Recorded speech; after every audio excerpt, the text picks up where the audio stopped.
Hello, welcome to Mostly Reviews. Today, we are going to review a movie named I Came By. So, sit back, relax and let's explore what makes this movie a must-watch. Look at how the thief is tricking the beggar.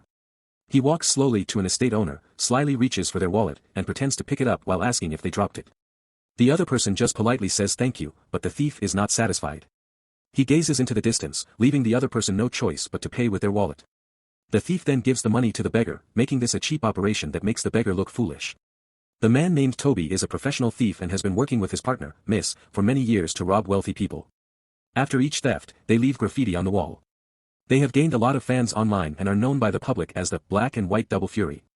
However, now they face a crisis of dissolution as Toby's wife is pregnant and he doesn't dare to continue with his criminal activities, as getting caught would mean severe penalties and separation from his wife. Toby advised him to do one last job and then retire from crime. He has found a target, a judge who possesses a valuable ivory artifact in his home. The woman was startled and he quickly cut her off, saying that any plans had nothing to do with him. The two were unhappy. However, Toby was undeterred and decided to take matters into his own hands. Little did he know that this would be his last job. When the judge was away, Toby broke into the house through the back door. He was about to leave his trademark graffiti when he heard the sound of chains being pulled and followed it to the basement. There, he noticed something strange.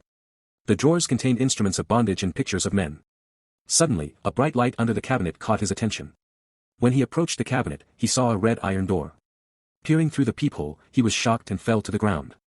Toby did not realize that the judge had installed alarm systems throughout the house. When the judge received a message that his home had been invaded, he immediately returned. The secret of the basement must be kept hidden or he would be ruined. When the judge returned home, he immediately went to the basement but found nothing unusual. However, while he was on the phone, he noticed that the painting on the wall had been moved. Toby had escaped while the judge was distracted. The sound of the door closing caught the judge's attention. He turned his head and ran towards the door after a quick look around, but found no one. He had to turn around and go home. Toby was hiding under the bushes, sweating profusely, lying motionless on the ground. In a panic, he went to find the woman to tell her about the big secret he had uncovered. However, the woman interrupted him again and told him to hurry up and leave, saying that she no longer wanted to be involved with him. Toby was left with no choice but to leave in anger. However, his conscience weighed heavily on him and he eventually decided to call the police. The next day, the police conducted a search of the house. Toby was too scared to identify himself and could only watch from a distance. To his surprise, the judge used his connections to threaten the police, making them reluctant to act. When Toby saw the police come out of the house, he realized that he could not trust them. In desperation, he decided to sneak into the judge's house again. What he didn't know was that the judge was beginning to suspect that someone was up to no good. The police visit must be related to the last intrusion. He decided to test to see what the other side really wanted. I didn't expect Toby to take the bait so quickly. He took advantage of the judge's departure to sneak over the wall and straight to the basement. What caught his eye was a man as thin as a bone. The man claimed to have been imprisoned there by the judge for over 30 years. Toby promised to help him escape, but when the judge returned home, he had to go back to the basement. The judge cautiously approached with a weapon. Fortunately, Toby had hidden in the cabinet. He watched as the judge entered the chamber and then quickly grabbed a hammer nearby to try to sneak up on the judge. However, he tripped on the floor just as he entered, and the judge was alerted instead. The judge picked up a stick and threw it at Toby, and the outcome was predictable. The judge disposed of the murder weapon in his clothes, then pressed a button and Toby was caught along with the evidence and even his body was flushed away by the judge to destroy all trace. Mother Lisa realized her son had been missing for 3 days and called the police, and asked the lady for help. Despite police questioning, she kept secret that Toby had gone to the judge's house, but still felt uneasy. Quietly, Toby approached the judge's door and stole one of her letters. He placed the letter in Toby's belongings beforehand, intentionally letting Lisa discover the judge's involvement. To Toby's surprise, Lisa handed the letter over to the police. When the police realized it was a letter from the judge, they remembered a call they had received previously about someone being illegally imprisoned. The address provided was the judge's house, leading the police to suspect that Toby was the one who made the call. They immediately went to the judge's house with their colleague. Upon entering the house, they heard the judge coming, aware that Toby had already informed the police. This time, they headed straight to the judge's basement and, with their experience in handling cases, found the hidden secret room. When the judge opened the secret room, they found only neatly arranged tools, not even a trace of Toby. However, the police were not convinced and found that the cat's eye on the iron door was actually reversed. The judge suddenly closed the door, threatening the police if they did not back off. This action startled the police, who promptly arrested the judge for the crime of asceticism. Unbeknownst to Toby, the judge had planned all of this from the start.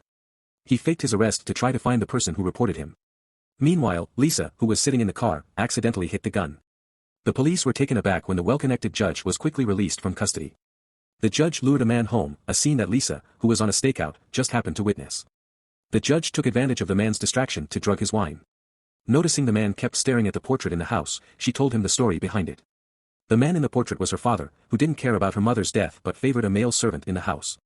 The mother, unable to bear it, chose to take her own life. Instead of feeling remorse, her father sent her to boarding school. When she grew up, she still couldn't resolve her feelings, and when her father wasn't paying attention, she knocked out the servant and imprisoned her. The more the man listened, the more he felt that something was off and his own sense of reality was disturbed. He used going to the bathroom as an excuse to try to escape. Unbeknownst to him, as soon as he reached the door, he fainted and was forcibly dragged back by the judge. While the judge was pouring water, the man tried to escape by climbing out the window, which Lisa, who was observing, saw. The judge wanted to chase after him, but realized Lisa had turned on her car lights. She had no choice but to let Lisa save the man. Lisa's frequent presence aroused the judge's suspicion, so she began checking her identity and found her photo on Toby's social networking software.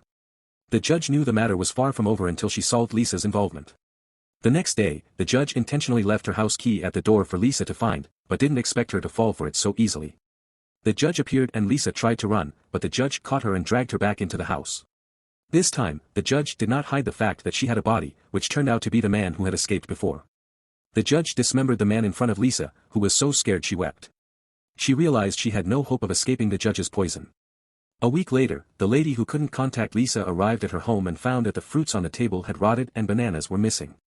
Toby and Lisa's associate investigated and believed Judge Lisa was likely killed. The lady mustered the courage to visit the judge's home, only to find it for sale. She snuck into the basement, but it was empty. The judge seemed to have vanished. The lady regretted their cowardice in not stopping the killings and decided to solve the judge after learning that she had moved to a manor house. In the dead of night, the lady sneaked into the judge's bedroom with a stick, but the judge heard the footsteps, dodged, kicked the lady, and used a pillow to block her view. When the lady slowed down, the judge was gone. The judge took advantage of her position to stab the lady from behind with a knife, causing her to fall down the stairs. The judge intended to settle the matter once and for all, but the young lady was not defeated. After a chaotic struggle, the judge confessed to all of her crimes. The lady rushed to the basement but found only imprisoned servants. She heard applause outside and realized there was nothing left for her. However, in her escape, the lady couldn't hold her breath any longer and was too late to save Toby. When the police arrived, they found the judge tied up on the wall and the familiar graffiti, "I have been here before." And that's a wrap. We hope you enjoyed this fantastic movie. We'd love to hear your thoughts in the comments below. Thanks for tuning in to Mostly Reviews and make sure to hit that subscribe button for more amazing movie reviews. Until next time, happy watching.